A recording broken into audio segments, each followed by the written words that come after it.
Could this be one of Europe's most eagerly anticipated electric vehicles? This is the Ford Explorer, and it's Ford's second fully electric car to follow on from the Mustang Mach-E.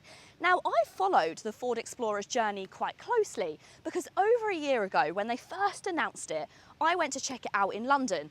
And back then it matched a lot of the figures of the Volkswagen ID.4. But since that time, Ford decided they were going to hold this car back by around 9 months. Now, they did that because they wanted to improve the range and charging capabilities, as well as just perfecting this car. But was it worth the wait? And is it better than the Volkswagen product on which it's based? Hi guys, I'm Tish and welcome back to my channel Auto Social UK. In today's video, I'll tell you all of the new figures of the Ford Explorer, including pricing, range and charging capabilities, as well as much more including spec. So if that sounds good, then please keep watching. And if you like new car reviews and car content, then go ahead and hit the subscribe button. But let's get some of the important stuff out of the way. So let's talk about the different specifications and range capabilities you can get from your Ford Explorer. There are two main trim levels for the Explorer, Select and Premium.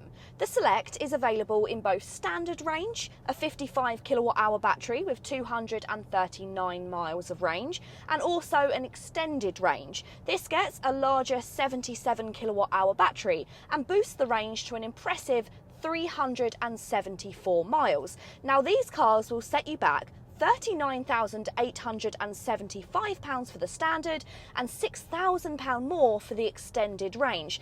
Now, I am slightly disappointed that they haven't tucked it further under that 40,000 mark. I would have really liked one of the extended range cars to have been just tucked under 40, so it's a little bit more expensive than perhaps I was first expecting. From here, you then have the premium models. These are fitted with a larger battery as standard, and I'll dive into the spec a little bit later on. But premium adds on luxuries like an improved interior, a panoramic sunroof, and also you get a larger set of wheels. Now, due to this larger set of wheels, I'm assuming that that's reduced the range slightly, so it goes from 374 miles to 354, but that's still a very decent amount of range. This model will set you back £49,975, so a further £4,000, and to me this is the car that probably makes the least sense in my eyes.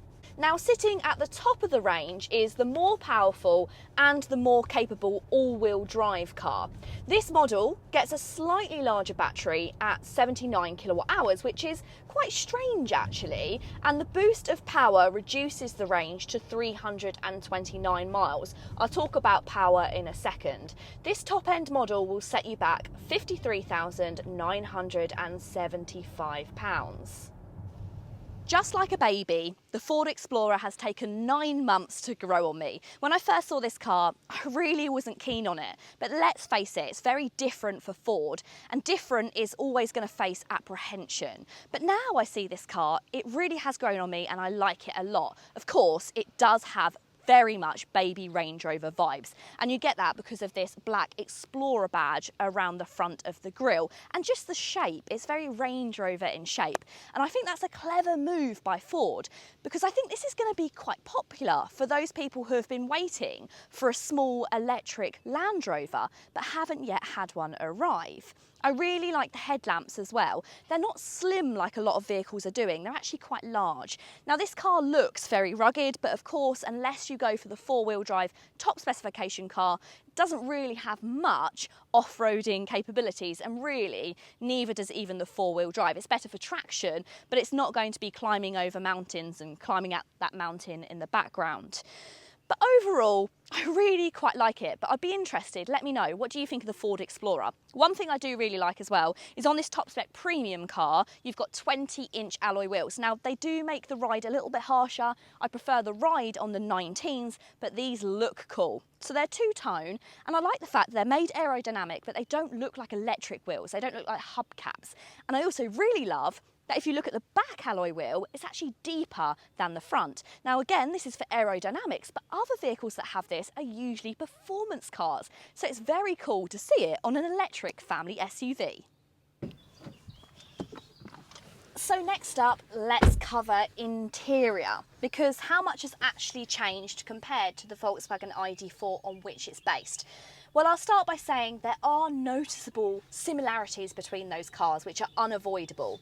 So the plastic kind of feels very Volkswagen. There's quite a lot of plastic on the doors, the door switches as well, they're all Volkswagen.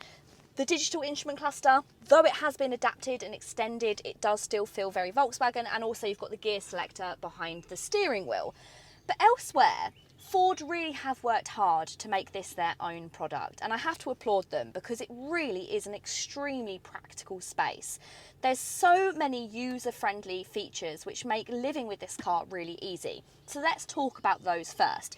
So in this centre console, of course you do have a physical centre console, unlike some of its rivals, but I quite like that because you'll see in a moment they've really worked hard to make it very user-friendly, and you've still got a ton of storage. So it is a dedicated EV product. It's not like it's an ICE model which still has the transmission tunnel.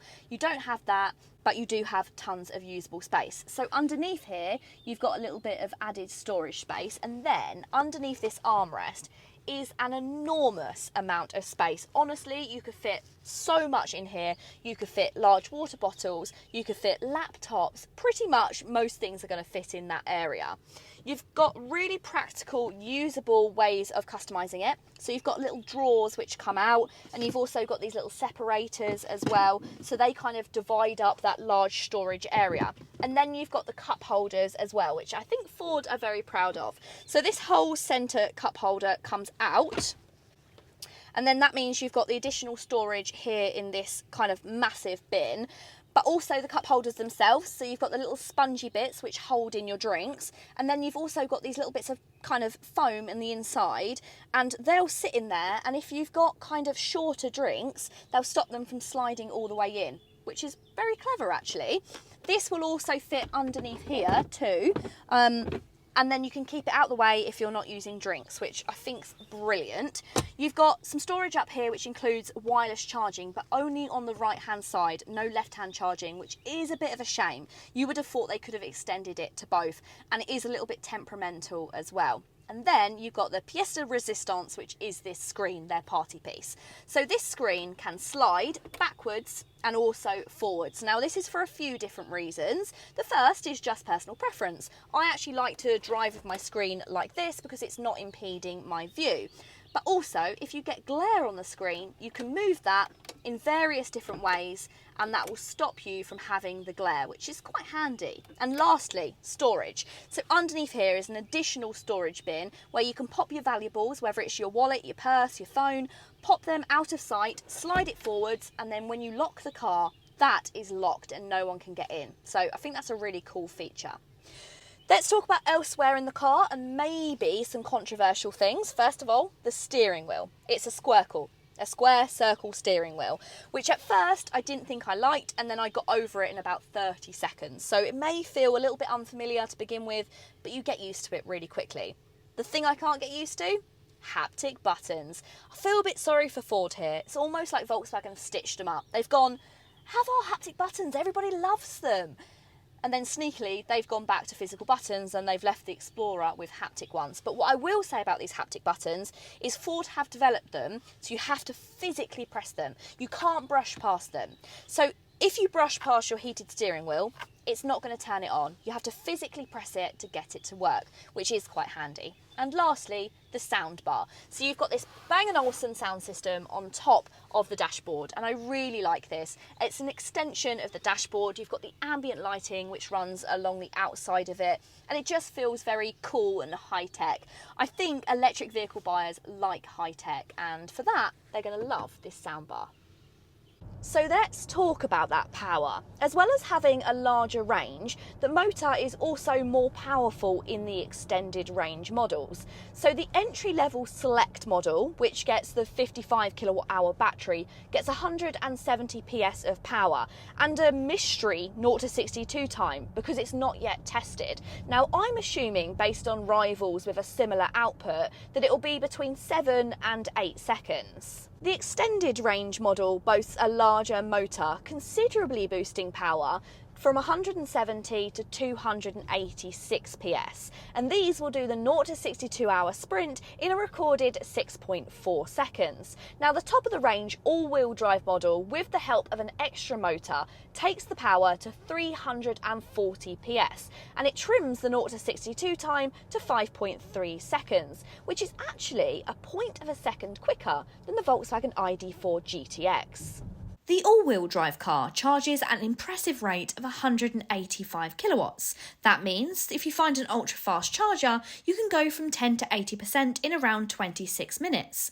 But it's a more run-of-the-mill 135 kilowatts for the rear-wheel drive car. But when you look at the timing, it's marginal. That means that the same 10 to 80% charge will take around 28 minutes. Elsewhere, the Explorer feels quite family friendly, so it needs to have a decent amount of room in the back. And despite being 10 centimetres shorter than the Volkswagen ID.4, I think it's pretty good in the back here. I don't really have any real complaints. Of course, I am only around 5'5", so perhaps if I was 6 foot, I might struggle a little bit with legroom. This seat is actually quite low compared to where the floor is, so your knees sit up quite high. So if you did have long legs, then maybe your knees will be at your chin. But otherwise, I've got a good amount of headroom, good amount of legroom. I've not messed with these seats either, so that's in my seating position. And amenities are average, they're not above and beyond, but there's everything you need. You've got a pull-out armrest with cup holders, and I like the fact that you've got through loading, which is definitely not always a given. You've got the 2 ISOFIX fitments in the back here, 2 USB-C charging ports, and you've also got the seats pockets as well.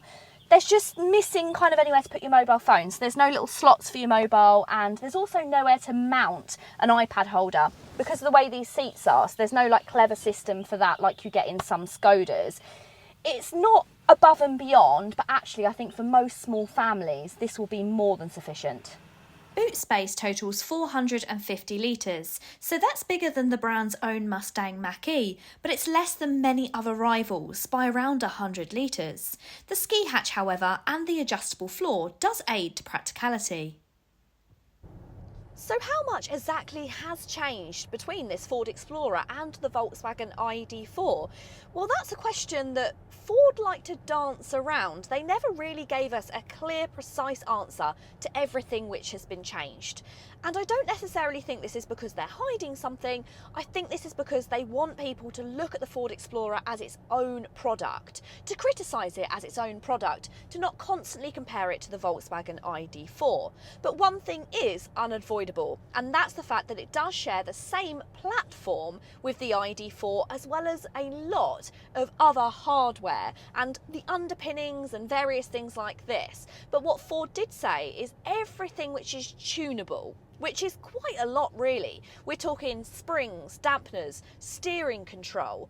All of those things have been adapted for the Explorer. Basically, anything Ford could tweak with, they've tweaked. And I do think it has resulted in a car which drives quite a lot different to the Volkswagen ID.4, and in my opinion, it drives a lot better. Ford used the words drives on rails. A lot of manufacturers like to say this, but actually, I have to say, this does handle extremely well. It hugs the road, it feels really secure. This is only the 2-wheel drive model, and I feel like I've got loads of control. It's actually clear that they've worked very hard on deploying their power in a way that it doesn't spin the wheels, and it does mean that it's a very enjoyable car to drive. It's very quiet, it's very comfortable, and it's really well dampened as well, meaning it's just a nice car to drive pretty much anywhere. Although, if I had to pick somewhere, it probably would be beautiful Slovenia.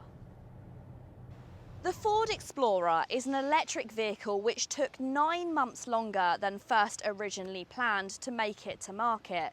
And in the electric car world, 9 months is a long time, and lots of key competitors have come into this space since the Ford Explorer was first thought up by Ford. Them themselves said that when they first designed it, it had no key competitors, and now it's got quite a lot of key competitors. But personally, I think had this car launched 9 months ago with the original stats, it would have just been, well, a little bit forgettable.